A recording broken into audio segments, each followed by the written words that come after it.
Welcome to r/entitled people, where we share stories from your lives about people who think the rules don't apply to them, and they should get what they want.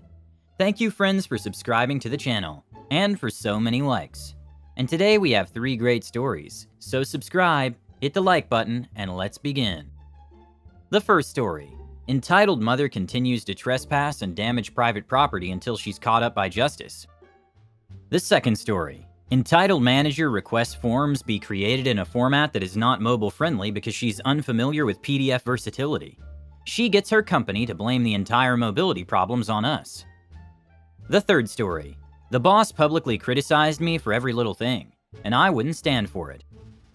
The first story is entitled Mother Keeps Destroying My Beautiful Wife's Flowers.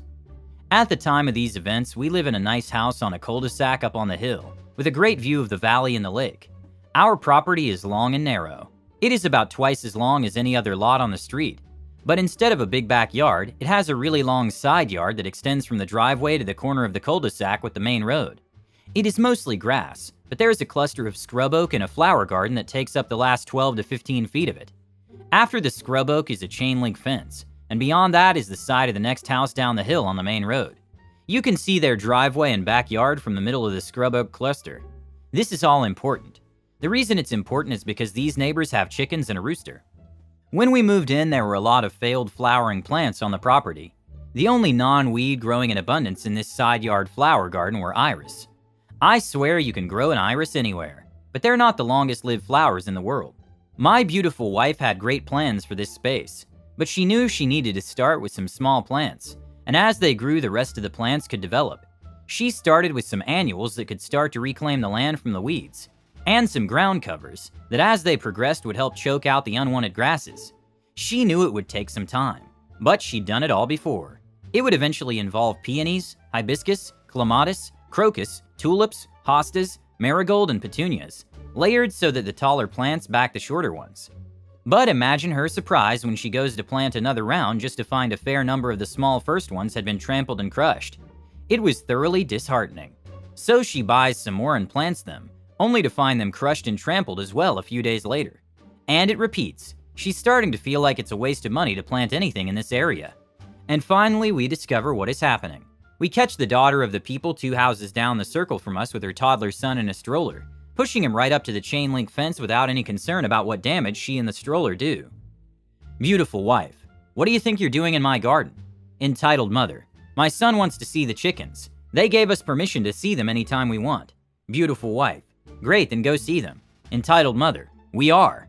Beautiful wife, not here you're not. Entitled Mother, they gave us permission. Beautiful wife, then go to their house. Entitled Mother, that's too far, and then I have to push him back up the hill from there. He can see them just fine from here. Beautiful wife, except you don't have permission to be here. Entitled Mother, they gave me permission. Beautiful wife, no they didn't. They can't give permission for my property. Don't you see what you're doing to my plants? Entitled Mother scoffs, these weeds?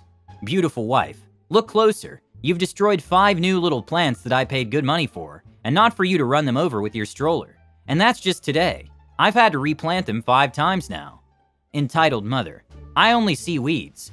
Beautiful wife, doesn't matter what you see, you're not welcome here. You're trespassing on my property. If you want to go see the chickens, go to their house and see the chickens, but stay out of my garden. If I see you here again, I'll have the police explain it to you. And my beautiful wife sent her away, while she complained the whole way back to the street. And that was the end of it, because entitled people give up on their entitlements just like that, right? You, dear reader, are much too wise to believe that. Of course, we keep finding our plantings destroyed.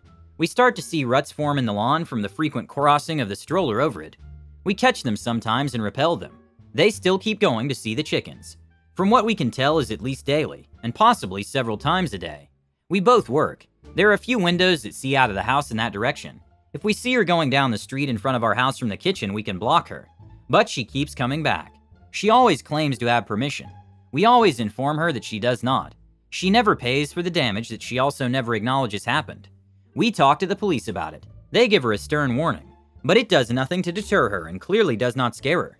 We can't tell if she's just too stoned to care or has some other glitch that blocks her from getting the message. She is relentless.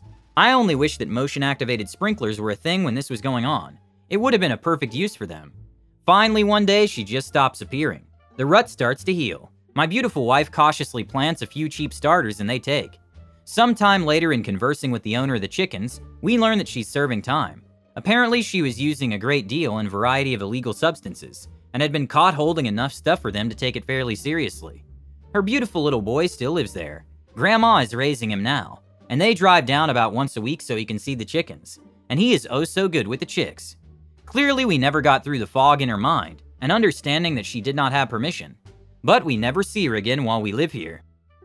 In my view, the entitled mother's behavior was unacceptable, and it's unfortunate that your beautiful wife had to experience such a situation. Destroying someone else's property and trespassing on someone's land is a violation of their rights and is illegal. It is clear from the story that your beautiful wife put in a lot of effort and money into making the side yard flower garden look beautiful, but the entitled mother's actions caused destruction, and she didn't show any remorse for it. It's appalling to see how the entitled mother thinks she has the right to access someone else's property without permission, just because she wants to show her child some chickens. Even after being warned by the police, she continued to behave in the same way. Her actions demonstrate a lack of respect for others and disregard for the law. It's a relief that the entitled mother stopped showing up eventually. However, it is regrettable that your beautiful wife had to go through the stress and frustration caused by the entitled mother's behavior. The second story is, client attempts to blame me for problems. My company backs me up. Justice served. My company deals with large volume and we signed on a new client, and with it a bunch of new forms and PDF documents our asset managers have to use. I'm directly in charge of reports and form creation, specifically the PDFs our asset managers and client assessment managers use on and off site. One of the key functionality requests is that these PDF forms can be filled out from mobile devices. In fact, it is the #1 reason our clients like us, continue to use us, and it's why they request we recreate their forms in our PDF format, because the form fields are so mobile device ready. This new client we signed on has a B client relations manager who doesn't know Jack and SH when it comes to technical stuff. In fact, she's got zero knowledge of forms and electronic paperwork outside of Excel. She's on the low end of the totem pole and was pretty much handed our account after all the CEOs, sales reps, VPs, and lawyers from both sides had shook hands and signed contracts. Having never met her during any of the negotiation meetings nor communicated with her via email, her first request was to make these 6 new forms in Excel. Wait, what? I want the form fields to be locked down so the mobile asset manager can't edit any cell but the one they're told to fill in. I immediately protest as Excel spreadsheets are not mobile friendly to use, and their security protection isn't widely recognized with all apps. Doesn't matter as she's the client and in charge of our account. She wants it her way because she's unfamiliar with PDF form fields, and she uses Excel exclusively in all her other accounts. I get all the other VPs, sales reps, and CEO involved in this new form development process, and they reach out to her to clarify that she wants Excel and not PDF. They pretty much tell her that there are going to be drawbacks and technical problems in using this format as opposed to PDF. I'm included in these email conversations and conference calls, mainly because I know these things and they don't. But we told basically that if the client wishes the forms in Excel, she's the client, so make it in Excel. I spend the next few weeks creating this elaborate multi-page Excel spreadsheet for the 6 forms, each with anywhere from 60 to 300 form fields. Reason why it took so long and testing reasons too. I lock them down and each form works perfectly on the PC and Mac version of Microsoft Office. On the one app I used for my tablet, not so much. Every cell could be edited even though the workbook was protected. But doesn't matter. Client wants what they want. We send over the 6 Excel spreadsheets per exact specifications in the contract. Nowhere does it state that the forms are to be mobile device protected, just readable and usable, which they are. And we wait. Sure enough, 3 weeks later, our VPs and sales staff get the call that the forms don't work on mobile devices as requested. The on-site managers can edit the fields they aren't supposed to. My company was prepared for these questions because I told them exactly what was going to happen with functionality. None of which would have happened had the B client relations manager actually listened to me in the first place and gone with PDF. Our company got the full brunt of the client's accusatory blame and a meeting was set up.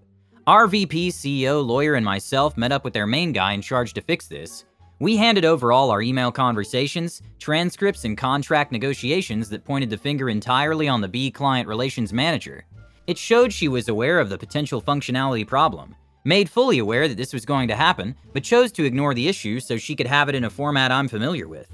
The client rep in the meeting was left speechless. As a peace token, we handed over the working corrected PDFs that we had originally talked about and negotiated with. I had recreated them during the 3 weeks wait for the problem to arise, per CEO's orders. The entire mess was brought about by one person, and our client now knew about it. She was immediately pulled off the account, and the new guy is actually good. Hey OP, that was quite a ride. It's amazing how one person's lack of knowledge and stubbornness can cause so much trouble. I'm glad justice was served and the blame was rightfully placed on the B client relations manager. I hope she doesn't find out you called her that. It's funny how often clients think they know better than the experts they hired to do the job. Maybe next time they'll listen to your recommendations and go with the tried and true PDF format. At least you got some good PDFs out of it in the end. Keep up the good work, and here's to never having to deal with another client like that again. And the last story is, I rage quit a $90K a year job during a condescending call with my boss. So as the title suggests, about a month ago I was having a weekly call with my boss. I had sent him some documents, rough drafts, to review for a monthly meeting. He had publicly, on email chain everyone associated with this project could see, and privately criticized me for my presentation the previous month. In that instance, I was given 2 hours notice to put a detailed PPT together, and then publicly criticized for not getting it 100% correct. I also need to add that I was fairly new, still in my first 6 months.